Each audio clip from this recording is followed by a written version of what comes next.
तो इस वीडियो में हमें residues and complete residue system, reduced residue system के बारे में डिस्कस करना है। तो सबसे पहले रेजिड्यू का मीनिंग क्या होता है? If A is congruent to B modulo M then B is said to be the residue of A modulo M. तो जो ये नंबर होता है यहाँ पर उसे हम लोग क्या बोलते हैं? Residue of A modulo m. And then least residue क्या होता है कि अगर ए कॉन्ग्रुएंट है बी के modulo m and b is satisfying the condition की that is less than m. तो अगर यहाँ पे जो बी हम जिसे हम रेजिड्यू बोल रहे हैं, अगर वो हमारा ये जो मॉड में नंबर पड़ा उससे लेस है तो हम उसे बोलेंगे this is the least non negative residue of a. जैसे कि एक एग्जांपल से हम इसे चेक कर सकते हैं कि 37 जो है मॉडुलो 5 पे ये 12 से भी कॉन्ग्रुएंट है, 2 के भी कॉन्ग्रुएंट है, 7 के भी कॉन्ग्रुएंट है। अगेन कॉन्ग्रुएंट की डेफिनेशन मैंने पहले डिस्कस की हुई है कॉन्ग्रुएंस वाली थ्योरम्स में कि अगर ए कॉन्ग्रुएंट होता है बी के modulo M then m divides a minus b। तो ये तीनों के तीनों नंबर्स जो हैं वो इस कंडीशन को सेटिस्फाई करें, मींस 12, 2 एंड 7 तीनों ही क्या है? रेजिड्यूज हैं। अब उसमें से लीस्ट रेजिड्यू कौन सा होगा? जो m से लेस होगा। अब m हमारे इस गिवन एग्जांपल में कितना है? 5। तो 5 से छोटा नंबर सिर्फ 2 है, तो दैट मीन्स लीस्ट रेजिड्यू जो है वो 2 बन जाएगा। तो इस तरह से रेजिड्यू हो गया। लीस्ट रेजिड्यू की डेफिनेशन हमने डिस्कस किया। एंड लीस्ट रेजिड्यू जब भी एग्जिस्ट करेगा तो वो यूनिक होगा एंड वो उसी में से होगा जब एलिमेंट्स होंगे 0 से m-1। जैसे यहाँ पर m हमारा अगर 5 है तो जो लीस्ट रेजिड्यू होगा वो 0 से 4 के बीच में ही आएगा। ये हमने यहाँ पे चेक भी करा। तो नेक्स्ट जो डेफिनेशन आती है इसमें that is complete residue system modulo M. तो कुछ नंबर्स का सेट है that is complete residue system modulo M if for every integer b there is one and only one ai such that b is congruent to ai modulo n।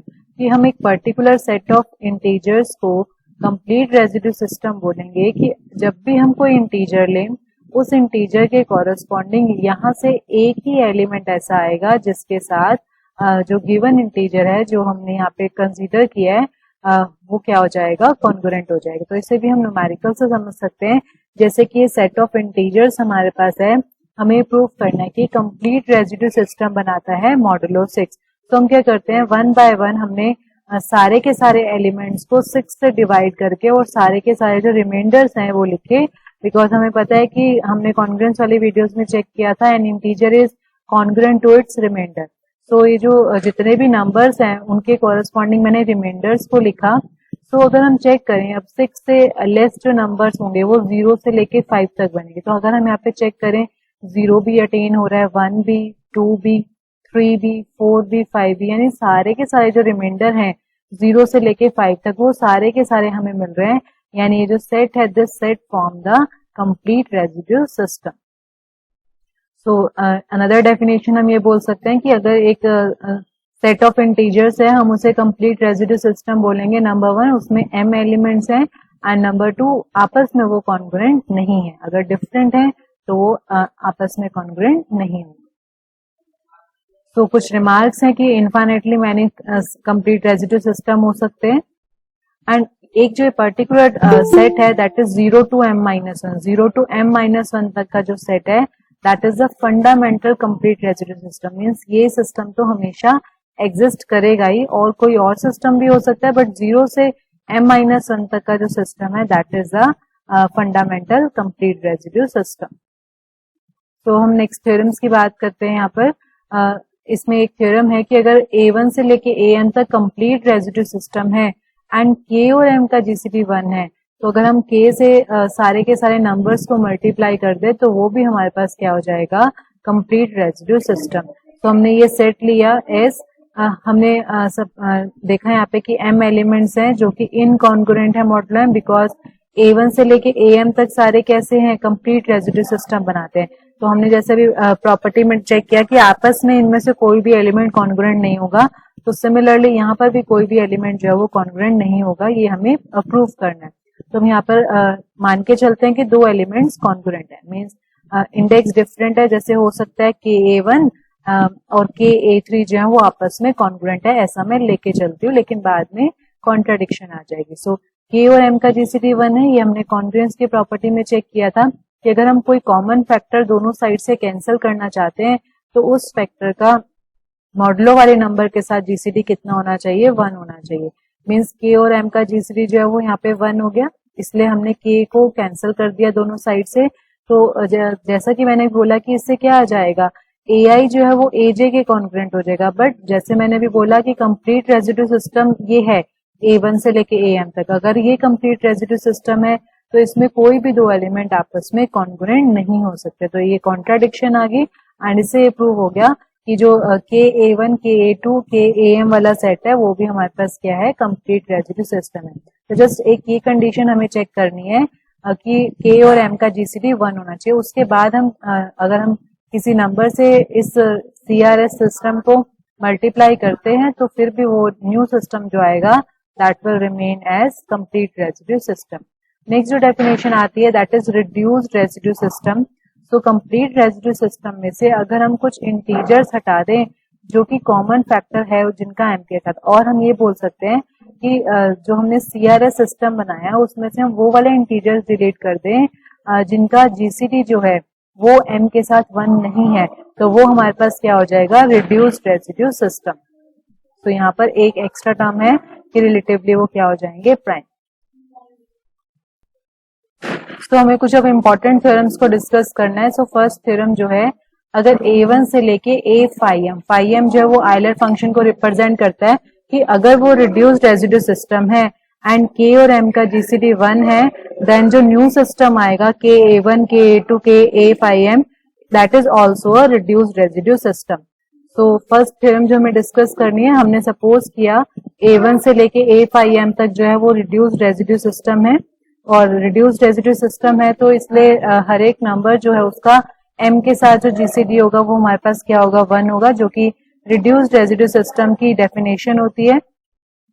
And KAI, क्योंकि K और M का GCD कितना है, 1, तो हमने जैसे भी check किया था कि अगर AI वाले जो है सिस्टम रिड्यूस्ड रेजिड्यू सिस्टम बनाता है तो KAI वाला सिस्टम भी होगा, वो भी रिड्यूस्ड रेजिड्यू सिस्टम बनाएगा, provided the condition is K और M का GCD कितना है, 1 है।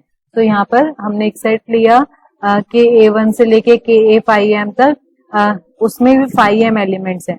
So because the set contains phi m elements, क्योंकि इसमें phi m एलिमेंट्स हैं तो इसमें भी phi m एलिमेंट्स होंगे। अब अगर मुझे ये चेक करना है कि रिड्यूस्ड रेजिड्यू सिस्टम है तो मुझे ये चेक करना होगा कि KAI जो है वो किसी KAJ के साथ कॉन्ग्रुएंट नहीं है डिफरेंट इंडेक्स के लिए। सो हमने सपोज किया कि ये दोनों जो आपस में कॉन्ग्रुएंट हैं, क्योंकि K और M का GCD 1 है तो मैं दोनों साइड से K को कैंसिल कर सकती हूँ, तो इससे क्या आ जाएगा, AI जो है वो कॉन्ग्रुएंट हो जाएगा AJ के, and which is a contradiction because वो हमारे पास क्या है, रिड्यूस्ड रेजिड्यू सिस्टम है। तो इस तरह से अगर A1 से लेके A phi m तक रिड्यूस्ड रेजिड्यू सिस्टम है, बिल्कुल सेम जैसे मैंने अभी इससे पहले थ्योरम को डिस्कस किया कि अगर K और M का GCD 1 होता है तो K से मल्टीप्लाई करने पे जो न्यू सिस्टम आएगा वो कंप्लीट रेजिड्यू सिस्टम भी होता है। जस्ट यहाँ पर काउंटिंग जो है वो M की जगह क्या है, यहाँ पे phi m। सेकेंड जो थ्योरम है कि अगर दो रिड्यूस्ड रेजिड्यू सिस्टम है तो उनका जो प्रोडक्ट होगा इस तरह से इस रिलेशन को सेटिस्फाई करेगा। तो हमने दो रिड्यूस्ड रेजिड्यू सिस्टम लिए। अब सारे जो AS हैं they are relatively prime to M, so must be congruent to modulo M exactly one of the A's, जो कि हमने डिस्कस की हुई है रिड्यूस्ड रेजिड्यू सिस्टम की प्रॉपर्टी कि जब भी हम कोई सिस्टम लेते हैं और हम कोई इंटीजर पिक करते हैं तो वो इंटीजर इनमें से किसी एक के साथ ही क्या होता है, कॉन्ग्रुएंट होता है। अब हम ये मान सकते हैं कि जो A1 है फॉर एग्जाम्पल वो इसके किसी पर्टिकुलर एलिमेंट सपोज BJ1 के साथ कॉन्ग्रुएंट है, A2 जो है वो हो सकता है BJ2 के साथ कॉन्ग्रुएंट है। सिमिलरली जो A phi m है वो हो सकता है BJ phi m के साथ जो है वो कॉन्ग्रुएंट है। And where J1, J2, J phi m क्या है, वो इंटीजर्स हैं किसी ऑर्डर में। तो अगर हम मल्टीप्लाई कर दे, जस्ट हमें ये चेक करना था कि मल्टीप्लीकेशन के बाद भी ये सिस्टम जो है वो कॉन्ग्रुएंसेस का जो प्रॉपर्टी है वो होल्ड करती है। तो हमने कॉन्ग्रुएंसेस वाले वीडियोस में चेक किया था कि अगर हम टू कॉन्ग्रुएंसेस को मल्टीप्लाई करें तो लेफ्ट हैंड साइड के एलिमेंट्स मल्टीप्लाई हो जाते हैं, राइट हैंड साइड के एलिमेंट मल्टीप्लाई हो जाते हैं अगर मॉडुलो सेम हो। तो क्योंकि मॉडुलो सेम है जस्ट हमने इन्हें मल्टीप्लाई करना है और ये प्रोडक्ट का सिंबल है। तो लेफ्ट हैंड साइड में A1 से लेके A phi m का प्रोडक्ट आ जाएगा जो इससे रिप्रेजेंट हो रहे हैं। सिमिलरली राइट हैंड साइड में अब ये BJ1 BJ2 जो है वो बेसिकली B1 से लेके B5M के ही कोई एलिमेंट्स है किसी ऑर्डर में, इसलिए यहाँ पे जो राइट हैंड साइड है वो भी हमारे पास क्या आ जाएगा, प्रोडक्ट आ जाएगा, एंड जो कि हमें इस थ्योरम में प्रूव करना है। नेक्स्ट जो है हमारे पास हमें रिड्यूस्ड रेजिड्यू सिस्टम गिवन है, M और N पे डिफरेंट मॉडलों पे गिवन है, और दोनों का GCD क्या है हमारे पास 1 है, तो उनका जो लीनियर कॉम्बिनेशन होगा वो भी एक रिड्यूस्ड रेजिड्यू सिस्टम होगा, उसका जो मॉडुलो होगा दैट इज Mn। तो थोड़ा सा नोट करना कि पिछली बार जो हमने थ्योरम डिस्कस की वो दोनों सेम मॉडुलो पे थे, अब हमें जो सिस्टम गिवन है रिड्यूस्ड रेजिड्यू सिस्टम, दोनों डिफरेंट मॉडलों पे, और हमें उनके लीनियर कॉम्बिनेशन को प्रूव करना है कि वो भी रिड्यूस्ड रेजिड्यू सिस्टम जो है वो होगा। तो हमने कॉम्बिनेशन लिया NaI plus MBJ, where I जो है वो 1 से 5m तक वेरी करेगा और J जो है वो 1 से लेके 5n तक वेरी करेगा। सो I जो है that takes 5m different values, ये कितने मेंबर्स होंगे 5m, एंड ये कितने मेंबर्स होंगे 5n, तो I 5m वैल्यूज ले सकता है और J जो है वो 5n वैल्यूज ले सकता है। तो टोटल कितनी मल्टीप्लीकेशन होगी, टोटल मल्टीप्लीकेशन जो होगी हमारे पास that will be 5m into 5n। तो 5m into 5n means 5mn, because m और n का GCD जो है वो हमें कितना गिवन है 1, यानी ये जो सेट है इसमें कितने एलिमेंट्स होंगे वो इस तरह से हमने निकाले कि I के 5m एलिमेंट, J के कॉरेस्पॉन्डिंग 5n एलिमेंट, तो आपस में जब मल्टीप्लाई होंगे तो टोटल हमारे पास इतने ऑप्शन जो है वो अवेलेबल होंगे। तो मैंने इसका कोई जर्नल एलिमेंट लिया इस लीनियर कॉम्बिनेशन वाले सेट का, वेयर A जो है वो कैपिटल A में है और B जो है वो कैपिटल B में है। सो A और M का GCD जो है वो 1 है, N और M का GCD जो है वो हमारे पास 1 है। सो Na plus MB comma M is Na comma M। अब ये GCD की फॉर्म के बात हो रही है कि Na और MB का जो GCD अगर हमारे पास जो भी आएगा that is the same as GCD of Na comma M। इसे हम डिविजिबिलिटी की डेफिनेशन अप्लाई करके इसे यहाँ पे चेक कर सकते हैं using these reason. Similarly n के साथ जब हम लेंगे तो वो बन जाएगा MB कॉमा N। तो इसे हम डिविजिबिलिटी की GCD की डेफिनेशन ओपन करके फिर GCD की डिविजिबिलिटी की डेफिनेशन लगा सकते हैं। तो बेसिकली इसे क्या हो जाएगा, Na प्लस MB और Mn का जो GCD है वो 1 हो जाएगा, यानी इसमें जो इंटीजर्स हैं वो सारे के सारे रिलेटिवली प्राइम तो हैं Mn से। अब बस मुझे ये चेक करना है कि वो आपस में सारे क्या हैं, इनकॉन्ग्रुएंट है। अगेन मैंने सपोज किया कि वो कॉन्ग्रुएंट है, कॉन्ग्रुएंट है, तो उसके बाद अगेन अब यहाँ पे माइनस कर लिया हमने MBJ, दोनों साइड MBJ और MBL वाली कॉन्ग्रुएंस, तो ये NaI कॉन्ग्रुएंट टू Na की हो जाएगा। N और M का GCD 1 है तो AI कॉन्ग्रुएंट हो जाएगा AK के। सिमिलरली BJ जो है वो किसके कॉन्ग्रुएंट हो जाएगा, BL के, एंड जिससे कि हमारे पास लास्ट में एलिमेंट जो है वो इक्वल आ जाएंगे। तो हम डिफरेंट लेके चले थे लेकिन लास्ट में वो हमारे पास इक्वल आ गए, इसका मीनिंग हमारे पास ये जो है that forms a CRS means RRS, sorry this forms reduced residue system modulo Mn।